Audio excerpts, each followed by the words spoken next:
क्या ताल्लुक है आपका महमूद गजनवी से? क्या लगता है वो आपका? एक अगर गलती की थी सुल्तान महमूद गजनवी ने, उस गलती को ठीक करने के लिए एक और गलती कर देना, तो वो उसको किस तरीके से जस्टिफाई किया जा सकता है?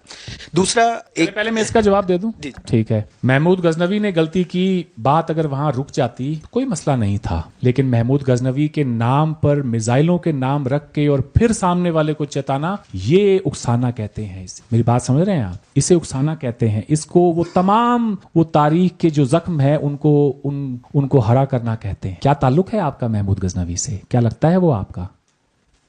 आप ही जवाब दे दें। क्या लगता है वो आपका? वो तो अफगान था। आपका क्या लगता है? बताएं, आप कोई जवाब दे दें यहाँ पे। वो तो अफगान था। मैं सुनना चाह रहा हूं, क्या लगता है वो आपका? Yes no. हम्म? नहीं, उसका तो हमारे साथ कोई ताल्लुक नहीं। तो क्यों है उसके नाम पर मिसाइल का नाम? और कितने हजारों शिया उसने मारे दिल्ली में। अली अली शरीयती ने उनको काफी क्रिटिसाइज किया है कि उन्होंने मौलाना वहीदुद्दीन खान ने भी किया है, लेकिन देखें जी, ऐसे लोग बहुत कम हैं। मैं फिर से वाजे कर दूं कि ये आपकी पॉलिसी है। आप जैसे चाहें बनाएं। ये मुल्क आपका है, ये लोग आपके हैं। इस मुल्क की तरक्की आपके हाथों में है। आप जो चाहें मिसाइलों के नाम दें। मुझे एक साहब हैं यहाँ पे, उन्होंने एक प्रोग्राम, शायद आफ्ताब इकबाल से, इफ आई मे से सो, एक आप ही के साथ प्रोग्राम था। उन्होंने कहा कि हिंदुस्तान ने पृथ्वीराज चौहान के नाम पर पृथ्वी मिसाइल रखी, तो हमने कहा फिर अगर इस तरह से है तो फिर यही सही। That is wrong. Prithvi missile का ताल्लुक पृथ्वीराज चौहान से नहीं है। मैं यहां बता दूं, हम धरती से जुड़े हुए लोग हैं। हमारी मिसाइलों के नाम भी वैसे ही हैं। कोई सागरिका है, कोई अग्नि है। ठीक है, अग्नि का मतलब आग, फायर जो है इसको आप कहते हैं इंग्लिश में अग्नि। हमारी मिसाइलों के नाम इस पर है। पृथ्वी का मतलब है धरती, तो हमारी धरती, एक आकाश हमारी मिसाइल है। तो इनसे ये कोई राजाओं के नाम पर नहीं है जी। हम धरती के से जुड़े हुए लोग हैं। हम अपनी इंस्पिरेशन भी उन्हीं से ही ड्रॉ करते हैं। फायर, ठीक है, वाटर, अर्थ, ठीक है, स्काई, ये मिसाइलों के नाम है हमारे। उनका हिंदी अरविंद नाम साहब, है। हमारा एक अलमिया ये है कि हम अपने तजादात से वाकिफ नहीं हैं। जी हम ऐसा ही है। तजादात में जीते हैं, हमें अपने तजादात का भी इल्म नहीं है। ये हमारा अलमिया है। तो देखा दोस्तों, ये है अरविंद सहारन, एक भारतीय पत्रकार जो न्यूजीलैंड में रहते हैं, लेकिन पाकिस्तान में बैठकर जिस तरह से इन्होंने तमाचा मारा है ना, वो काबिल तारीफ है। ये बंदा सच में सत्य का उपासक है। अगर मैं आपको सही बताऊं तो इनको कोई फर्क नहीं पड़ता ये कहाँ बैठे हुए हैं। कोई डर नहीं है, कोई समझौता नहीं है।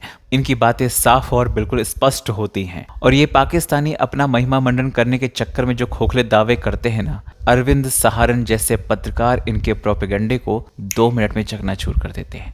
आप ये पूरा वीडियो देखिए, उसके बाद बात करेंगे। एक तो हम पाकिस्तान में ये देख रहे हैं कि इस वक्त जो हमारे फौजियों और पुलिस वालों को और आम लोगों को मार रहे हैं, वो हिंदू नहीं है, वो हैं तहरीक तालिबान पाकिस्तान। ये वो तहरीक है जिसको पाकिस्तान ने जन्म दिया, जिसके दफातर इमरान खान चाहते थे कि पाकिस्तान के शहर शहर में हो, और आज वो उन्हीं लोगों के दुश्मन बने हुए हैं, उनके गले काट रहे हैं। तो ये तो पाकिस्तान पर मजहब और सियासत को इकट्ठे करने का एक नतीजा है, और भी बहुत से नतायज हैं।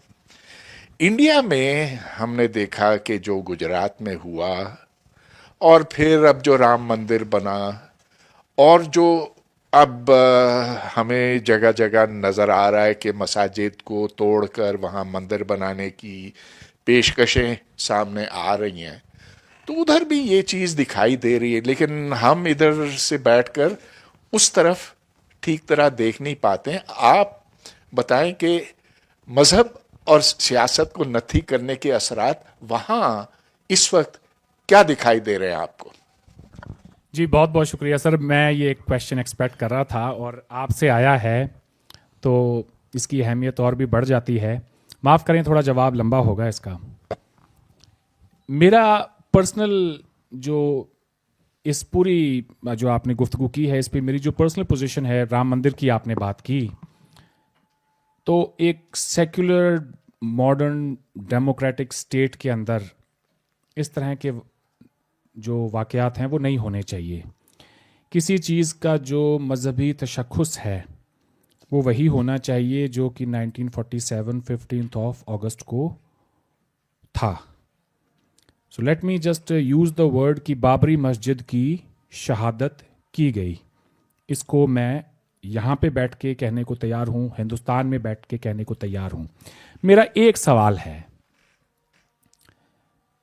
पाकिस्तान के अवाम से कि हिंदुस्तान के अंदर तो चलें, हिंदू मुस्लिम एक बड़ी आबादी है, एक बाबरी मस्जिद तोड़ी गई, उसके रिएक्शन में पाकिस्तान में न जाने सैकड़ों ऐसे मंदिरों को बुलडोज कर दिया गया, तोड़ दिया गया। वहाँ यहाँ तो लोग ही नहीं थे, यहाँ तोड़ने की क्या ज़रूरत थी। हिंदुस्तान के हवाले से मैं ये कहूँगा कि अच्छा होता अगर हमारे मुसलमान ये खुद कहते कि इस मुल्क में ये एक बड़ी आबादी है, हमारे यहाँ इस्लाम आने से पहले भी यहाँ लोग आबाद थे। ये केस जो है कोई हिंदुस्तान के बनने के बाद का नहीं है, अंग्रेज़ की अदालत से चला आ रहा है, बाबरी मस्जिद राम मंदिर का। तो इनका भी एक बिलीफ है हिंदूज़ का।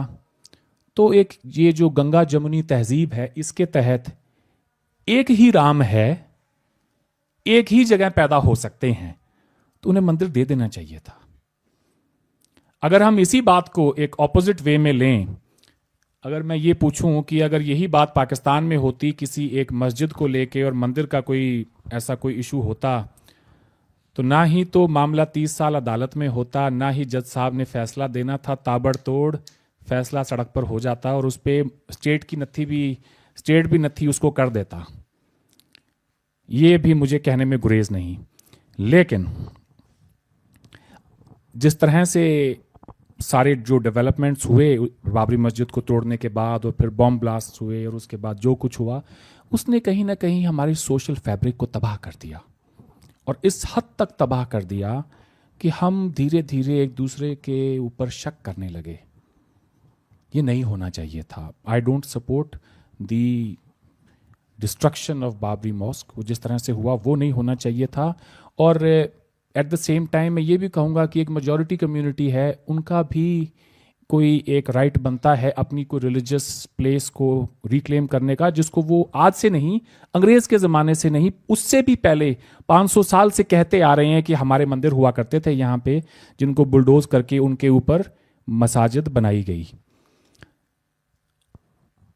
ये हिंदुस्तान की खूबसूरती है कि हमारे यहाँ पर मंदिर मस्जिद शाना बशाना आपको हज़ारों की तादाद में मिलेंगे। खालिद महमूद साहब जो वो पीसीबी के एक फॉर्मर चेयरमैन हुआ करते थे, अभी मैं 2-4 रोज़ पहले जब लाहौर में था तो प्रोग्राम स्टार्ट होने से पहले कुरान पाक की तिलावत हुई, तो उन्होंने मुझसे पूछा कि I hope this won't strain India Pakistan relationship, the fact that we have started the programme with the holy books recitation. तो मैंने कहा उनसे कि इस बात का जवाब मैं आपको अभी देता हूँ थोड़ी देर में। तो मैंने कहा जी खालिद महमूद साहब ये कह रहे थे कि कुरान पाक की तिलावत से कहीं हमारे ताल्लुकात ख़राब तो नहीं होंगे, आप माइंड तो नहीं करेंगे एज अ हिंदू। तो मैंने कहा खालिद साहब मैं हिंदुस्तान से आता हूँ, हमारी सुबह अजान से होती है। ये उस मुल्क की अजमत है, उसकी खूबसूरती है कि वहाँ पे किसी को इस बात से फ़र्क नहीं पड़ता कि भाई अजान हो रही है या फिर कोई मंदिर की घंटियाँ बज रही हैं। हम हज़ारों सालों से ऐसे ही रहते आए थे। और मैं आगे भी चल के यही कहूँगा आपके सवाल के जवाब में सर कि I say sir because you I consider you equivalent to Guru Dronacharya. बहुत कुछ सीखा है मैंने आपसे। एक हाईएस्ट ऑनर है टीचर के लिए। टीचर चाहे पाकिस्तान में रहता हो, इंडिया में रहता हो, उसके स्टूडेंट्स हर जगह पे होते हैं, उन्हीं में से आप एक हैं। आई don't support this religious fanaticism that we are seeing in our society. It's unfortunate. It's unfortunate। और हमें कहीं ना कहीं पे ये देखना होगा कि ये मजहबी तासुब हमें कहाँ लेकर जाएगा। इंसान तो वो है जो कि दूसरे इंसानों के साथ में अगर इस तरह का कोई वाक़या गुजरा हो उससे सबक ले। That's what makes us human beings। हमारे सामने पाकिस्तान की एक बहुत जीती जागती मिसाल है कि जब आप मजहबी तासुबात को उभारते हैं तो उसके रिजल्ट में क्या होता है। तो एक टेस्ट केस के तौर पे इस पूरे सब कॉन्टिनेंट के लोगों के लिए ये तो एक पाकिस्तान मौजूद है, तो हम अगर उस रास्ते पर गामजन हैं तो ये नहीं होना चाहिए। आई डोंट सपोर्ट इट। पर मैं ये भी यहाँ पे पूछना चाहता हूँ, कहना चाहता हूँ लोगों को कि जब इस्लाम के नाम पर आप पाकिस्तान बना रहे थे, उस वक्त यही हिंदू जो आज जिसके बारे में बड़ी बातें हो रही हैं, आपने जिसकी निशानदेही की, और यही हिंदू सोसाइटी, एक मेजॉरिटी हिंदू सोसाइटी, हम कहाँ खड़े थे? हमारे लीडर कौन थे? क्या हम किसी आरएसएस के पीछे थे या हिंदू महासभा के पीछे थे? तो इसका जवाब है कि नहीं, ये बिल्कुल गलत है। हम सेक्युलर कांग्रेस के पीछे थे। हमारे लीडर गांधी, नेहरू, आज़ाद, पटेल थे। हमारी किताबों में कभी 65-71 के बारे में बताया नहीं गया। शायद यही वजह है कि मेरे क्लास में पढ़ने वाले मेरे दोस्त मकसूद या अयूब को मैंने कभी शक की नज़र से नहीं देखा, क्योंकि अगर वो चीज़ें पढ़ाई गई होती तो मैं कहता अच्छा, तो एक और वो भी अयूब था। बच्चों के जहन पे बड़ा असर पड़ता है इस बात का। हमें ये चीज़ें कभी नहीं पढ़ाई गई। हमारे यहाँ कोई मुतालिया पाकिस्तान नहीं है। लेकिन एक सच ज़रूर है कि इन 60 सालों के अंदर, आज़ादी के बाद भी, हम उसी सेक्युलर कांग्रेस के पीछे रहे, उसी को हमने वोट दिया, उन्हीं को हम बार बार लेकर आए। फिर क्या हुआ ऐसा कि आज हम जो हैं, आप में से ज़्यादातर लोगों का शिकवा है कि जी इंडिया जो है एक हिंदू पॉलिटिकल पार्टी को वोट डाल रहा है, बीजेपी को। कुछ तो वजह होगी कि जो लोग आज़ादी के 60 साल बाद भी एक सेक्युलर कांग्रेस के पीछे खड़े थे, आखिर ऐसा क्या हुआ कि उन्हें बीजेपी को वोट देना पड़ा? ये एक सवाल मैं आपके लिए छोड़े जाता हूं। दोस्तों, देखा आपने कि किस तरह से अरविंद सहारे ने अपनी बातों से पाकिस्तान के नैरेटिव को पूरी तरह से ध्वस्त कर दिया है, और ऐसी बातें, सटीक बातें कही हैं जिसकी वजह से पाकिस्तानी भी सोचने पर मजबूर हो गए और ये मान रहे हैं कि असल में गलती उन्हीं की है। बट क्या फ़ायदा, इनको कोई फ़र्क नहीं पड़ता। ये लोग आते हैं, चुप रहते हैं, सुन लेते हैं, उसके बाद वही उनका पुराना राग चालू हो जाता है एक तरह से। ये लोग बात करते हैं कि जो मिसाइल भारत ने रखी है पृथ्वीराज चौहान के नाम पे रखी, तो हम भी रखेंगे गजनवी के नाम पे। जब पूछा जाता है कि वो आपके क्या लगते हैं तो उनसे बोला नहीं जाता, कहते हैं कि जी कोई नहीं लगते। तो फिर क्यों रखा आपने? इसका जवाब नहीं इनके पास में। ये लोग बोलते हैं कि भारत में मस्जिदों को गिराया जा रहा है, इससे पहले बाबरी मस्जिद को ध्वस्त किया गया। यार क्या मैं बोलूं, इससे अच्छा जवाब क्या ही हो सकता है जो अरविंद साहब ने दिया है। जो इल्लीगल तौर से बनी है मस्जिदें, केवल उनको ही धराशाही किया जा रहा है। और बाबरी मस्जिद कितने सालों की तपस्या थी, वो हिंदू समाज पूजा अर्चना सब चीज़ें करता था, लेकिन नहीं, कुछ नहीं हुआ। आज किसका विकास हो रहा है? राम मंदिर बना, लेकिन फ़ायदा किसको हो रहा है? ये जो विवादों में ज़मीन रही है उसका फ़ायदा किसको हो रहा है?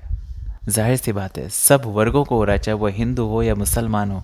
सब ने अपनी दुकानें खोल रखे, सबके रोज़गार चल रहे हैं, न जाने कितना कलेक्शन हो रहा है। लोग बोलते हैं, ये हमारे देश में ही रहने वाले जो मुसलमान हैं क्या बोलते हैं, सरकार ने अपने पैसों से राम मंदिर बनवाया है, जबकि राम मंदिर बना है जनता के पैसों से, श्रद्धालुओं के पैसों से, उनके पैसों से मंदिर बना है। समझ रहे हैं आप बोलते हैं कि जनता के पैसों से करवाया। हमारे देश के जो मंदिर है ना, वही इतनी दान दक्षिणा करते हैं कि जिसका पैसा सरकार को जाता है, ना कि सरकार मंदिरों को देती है। वो अलग बात है कि हम लोग हज यात्रा के लिए सपोर्ट कर देते हैं मुसलमानों को, तो हमारे यहाँ ना सेकुलरिज्म को इस तरह से भी निभाया जाता है। आपके यहाँ तो कभी ऐसा नहीं होता होगा ना। हिंदुओं के मंदिर तो तोड़ दिए जाते हैं, ठीक है। आपके गली मोहल्ले में कोई हिंदू घर हो तो उसको तो आप बर्बाद कर देते हैं। उनकी बहन बेटियों के साथ में क्या करते हैं ये जग जाहिर है, ये किसी को कहने की ज़रूरत नहीं है। इल्ज़ाम लगाने से पहले ना आपको ये देखना चाहिए आप इल्ज़ाम किस पर लगा रहे हैं। बाकी दोस्तों आप क्या सोचते हैं कमेंट करके ज़रूर बताएं। जय हिंद, जय भारत।